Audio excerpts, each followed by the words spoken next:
तो दोस्तों आज हम बात करेंगे proper super natural religious horror thrill movie के बारे में। एक ऐसी कहानी जो आस्था के नाम पर की गई सबसे भयानक साजिश को सामने लाती है। मूवी का नाम है द फर्स्ट ओमेन और यह मूवी आई थी साल 2024 में। इस मूवी की IMDb रेटिंग है 6.3 आउट ऑफ 10 और इस मूवी का बजट है लगभग 250 करोड़ रुपए। तो चलिए बिना देरी के चलते हैं मूवी एक्सप्लेनेशन की तरफ। तो दोस्तों कहानी की शुरुआत होती है साल 1971 रोम से, जहां एक चर्च में कुछ कंस्ट्रक्शन वर्क चल रहा होता है कि तभी पादरी ब्रेनन बेचैनी में पहुंचते हैं पादरी हैरिस के पास। हम उसकी आंखों में डर देखते हैं। पादरी ब्रेनन पादरी हैरिस से कहता है कि क्या तुम्हें साजिश का पता है कि चर्च के अंदर ही कुछ लोग पाप की योजना बना रहे हैं। मतलब चर्च में कुछ ऐसा तो हो रहा था जो ठीक नहीं था। पादरी हैरिस कांपते हुए पादरी ब्रेनन को एक पुरानी तस्वीर देता है जिसमें हम देखते हैं एक नवजात बच्चा और नीचे लिखा होता है सियाना। ये दोनों बात करते हुए बाहर आ जाते हैं कि तभी ऊपर हो रहे कंस्ट्रक्शन वर्क से एक लोहे का पाइप गिरता है और फादर हैरिस का सर 2 हिस्सों में फट जाता है और सीन यहाँ पर कट होता है। दोस्तों इसके बाद हम आगे देखते हैं कि अमेरिका से आई एक मासूम लड़की को जिसका नाम होता है मार्गरेट देनो और वह एक नन बनना चाहती है। वो पहुंचती है विजार्डेली अनाथालय, जहां उसका स्वागत करते हैं कार्डिनल लॉरेंस, पादरी गैब्रियल, अब्बे सिल्वा और सिस्टर एंजेलिका और उसकी रूममेट लूज यहाँ पर एक बेपरवाह और बिंदास लड़की दिखाई गई है। लूज उसे शहर की चकाचौंध दिखाती है और एक डिस्को क्लब पर ले जाती है, जहां तेज म्यूजिक और झूठी मुस्कानों के बीच मार्गरेट का सामना होता है पाओलो से। पाओलो मार्गरेट से नज़दीकी बढ़ाता है और यहाँ देखते हैं कि दोनों काफ़ी एंजॉय करते हैं, लेकिन तभी सब कुछ धुंधला पड़ने लगता है और हम समझ पाते हैं कि मार्गरेट यहाँ पर बेहोश हो जाती है और साथ ही साथ हम यह भी समझ पाते हैं कि मार्गरेट के साथ कुछ तो हुआ है। खैर मूवी आगे बढ़ती है और अगली सुबह मार्गरेट अपने कमरे में जागती है, जहाँ वो देखती है कि उसकी रूममेट लूज प्रेयर के लिए तैयार हो रही है। दोनों में कुछ देर नॉर्मल बातें होती है और लूज के जाने के बाद हम देखते हैं कि मार्गरेट थोड़ा उलझन में होती है। वह सोचती है कि उसके साथ क्या हुआ होगा। उसकी रात की यादें खो चुकी हैं और उसका मन बेचैन है। इसके बाद हम देखते हैं मार्गरेट की मुलाकात होती है एक अनाथ बच्ची कार्लिटा से। वह एक डरी सहमी लड़की है, लेकिन उसकी आंखों में कुछ ऐसा है जो शब्दों से बयान नहीं किया जा सकता। मार्गरेट को उस बच्ची से एक अजीब सा लगाव होने लगता है। फिर एक दिन कार्लिटा सिस्टर एंजेलिका को एक अजीब सी ड्राइंग दिखाती है। ड्राइंग एक गर्भवती औरत की होती है जिसे लोहे की जंजीरों में जकड़ा हुआ है। और दोस्तों ठीक इसी के बाद सिस्टर एंजेलिका को न जाने क्या होता है कि वह सिस्टर मार्गरेट के सामने ही चर्च पर खुद को आग लगा लेती है। इसके बाद हम देखते हैं पादरी ब्रेनन को, जो मार्गरेट को सच्चाई बता रहा होता है। वह उसको बताता है कि चर्च के भीतर ही कुछ लोग फिर से ताकत पाना चाहते हैं। पादरी ब्रेनन उसको आगे बताता है कि लोगों ने चर्च छोड़ दिया है और अब डर पैदा करना ही एकमात्र रास्ता है। डर से ही लोग लौटेंगे और इसके लिए चाहिए शैतान का पुनर्जन्म। तो दोस्तों यहाँ पर हमें पता चलता है कि यहाँ चर्च के अंदर एक योजना बनाई जा रही है जिसके तहत वो शैतान का पुनर्जन्म करवाकर वापस लोगों पे ईश्वर के प्रति विश्वास जगाना चाहते हैं। पादरी ब्रेनन आगे बताते हैं कि कट्टरपंथियों ने अपनी इस शैतानी योजना को पूरा करने के लिए कार्लिटा को चुना है। इसके बाद हम देखते हैं कि मार्गरेट अनाथालय के बच्चों को एक फील्ड ट्रिप पर ले जाती है, पर अचानक वहाँ दंगा शुरू हो जाता है। चीखें, आग, पत्थर और इन सब के बीच मार्गरेट को एक बच्ची जो उसे अजीब तरह से घूरते हुए देखती है, क्योंकि वह बच्ची उस समय किसी तरह के पोजेस्ड कंडीशन में आ गई थी। मार्गरेट उसको देखकर बहुत घबरा जाती है, लेकिन उसकी कुछ समझ में नहीं आता। अब इतने में अब्बे सिल्वा उसे चेतावनी देती है कि कार्लिटा से दूरी बना लो, तुम्हारे आसपास ये अजीब सी घटनाएं उसी की वजह से हो रही है। वह उसे यकीन दिलाती है कि वह एक शैतान है। कुछ दिन बीत जाते हैं और हम आगे देखते हैं कि मार्गरेट की दोबारा मुलाकात होती है पाओलो से, लेकिन यहाँ पर हम देखते हैं कि पाओलो एक अजीब से डर के साए में है। पाओलो बहुत घबराया हुआ होता है और वह मार्गरेट से कहता है कि शैतान को पहचानने का एक ही तरीका है, वो जो भी है उसके शरीर पर निशान ढूंढो।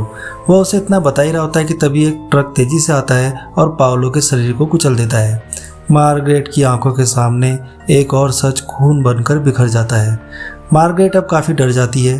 अब्बे सिल्वा के ऑफिस पहुंचती है, लेकिन अब्बे सिल्वा उसे ऑफिस में नहीं मिलती, तो वह उसके ऑफिस को देखने लगती है और इसी बीच वह वहां छुपे हुए तहखाने पर उतरती है, जहां अंधेरे में दबी हुई कुछ पुरानी फाइलें उसे मिलती हैं और उन सब पर लिखा होता है सियाना। वो फाइलें ऐसे नवजात बच्चों की तस्वीरों से भरी हैं जिनके शरीर पर एक निशान है 666 का। मार्गरेट अब यहाँ पर फाइलों को अच्छे से पढ़ती है और समझ पाती है कि ये तो बच्चों पर किया गया कोई प्रयोग लग रहा है। इन सब नवजात बच्चों में से अब तक सिर्फ एक बच्ची जीवित रही और वह है कार्लिटा। मार्गरेट के होश उड़ जाते हैं और वह कार्लिटा को लेकर वहाँ से भागने की कोशिश करती है, लेकिन तभी रास्ता रोक लिया जाता है। और जैसे ही मार्गरेट कार्लिटा के मुंह में देखती है, उसे मिलता है वह निशान 666 का, जो उसके मुंह के अंदर की तरफ होता है। मार्गरेट का शक दूर हो जाता है। वह समझ जाती है कि शैतान का वंश यहीं से जन्म ले रहा है। मार्गरेट को कैद कर लिया जाता है, लेकिन पादरी गैब्रियल चुपके से उसे आज़ाद कराता है। वे दोनों पहुंचते हैं पादरी ब्रेनन के पास। अब तीनों मिलकर वो फाइलें पढ़ते हैं जहां मार्गरेट उस बच्ची के फोटो को लेंस से देखती है, और तभी और एक भयानक सच सामने आता है। एक और बच्चा था जो जिंदा बचा था। मार्गरेट धीरे धीरे अपने सिर पर हाथ रखती है। उसे कुछ याद आता है और फिर उसके स्कैल्प पर भी वही निशान होता है। मतलब कि वह भी उस रिचुअल का हिस्सा थी और उसे पता ही नहीं था। और निशान दिखने का मतलब यह है कि वह भी प्रेग्नेंट है। और फिर वो रात याद आ जाती है, डिस्को की वो रात जहां वो होश खो बैठी थी। उसी रात एक शैतानी बलात्कार हुआ था। मतलब कि हम समझ पाते हैं कि उस रात पाओलो ने मार्गरेट को किसी तरह का नशा देकर कोई रिचुअल करा था, और शायद इसमें चर्च के लोग भी शामिल हों। इसके बाद हम देखते हैं तीनों लोग भागते हैं एक डॉक्टर के पास जो मार्गरेट के गर्भ को ख़त्म कर सके, लेकिन अचानक एक कार उनकी गाड़ी को उड़ा देती है। सभी लोग घायल हो जाते हैं सिवाय मार्गरेट के, और तभी उसका पेट एक पल में फूलने लगता है। वो गर्भवती है और उसका प्रसव शुरू हो चुका है। मार्गरेट की आंखें खुलती है। वो बधी हुई है ऑपरेशन टेबल पर, और सामने खड़ा है कार्डिनल लॉरेंस। जी हाँ, इस पूरे षड्यंत्र का मास्टरमाइंड। अब्बे सिल्वा, लूज और हर एक आदमी जिनसे अब तक मार्गरेट मिलती आई थी, वो सब शख्स वहाँ पर खड़े थे। सब मौजूद हैं, सब साजिश का हिस्सा थे। मार्गरेट चिल्लाती है, मुझे छोड़ दो, और फिर 2 बच्चों का जन्म होता है, एक लड़की और एक लड़का। वो लड़का शैतान का उत्तराधिकारी है। सब लोग उसे देखकर सिर झुकाते हैं जैसे कोई नया राजा पैदा हो गया हो, लेकिन ये राजा शैतान का पुत्र है।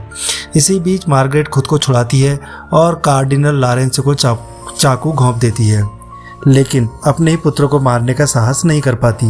लूज पीछे से आती है और मार्गरेट को चाकू मार देती है। पीछे लड़के को चर्च के लोगों द्वारा उठा लिया जाता है और पूरा कक्ष आग के हवाले कर दिया जाता है, लेकिन तभी कार्लिटा आग से निकलती है और मार्गरेट और उसकी बेटी को बचाकर बाहर ले आती है। अब तक यहाँ पर हमें समझ में आ जाता है कि कार्लिटा को शैतान के द्वारा मार्क किया गया है और उसे अभी तक रिचुअल का हिस्सा नहीं बनाया गया। मीन्स कि वह अभी तक प्रेग्नेंट नहीं है, शायद कि उसकी अभी उम्र कम थी। और फिर जैसे ही वो तीनों बाहर निकलती हैं, वे देखती हैं कि एक जैकल सियार आग में चीख रहा है। मीन्स कि ये एक तरह का डेविल सिंबल है जो कि उनको आगाह कर रहा था। कई साल बीत जाते हैं। हम देखते हैं मार्गरेट, कार्लिटा और उसकी बेटी को।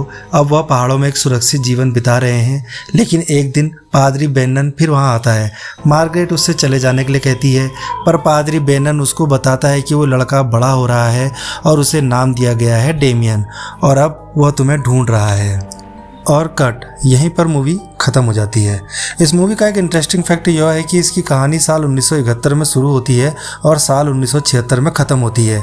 मतलब कि यह 5 साल की स्टोरी है, और इस मूवी का अंत सीधे साल 1976 में रिलीज हुई फिल्म द ओमन से जुड़ता है। हालांकि 1976 की इस फिल्म का रीमेक साल 2006 में भी आया था और उसका भी नाम सेम ही था, द ओमन, जहां आगे चलकर उस बच्चे को अमेरिकन डिप्लोमेट रॉबर्ट थॉर्न को सौंपा जाता है, और वहीं से जन्म लेती है वो कड़ी जिसने हॉरर फिल्म इतिहास में डेमियन को एक कालजी नाम बना दिया था।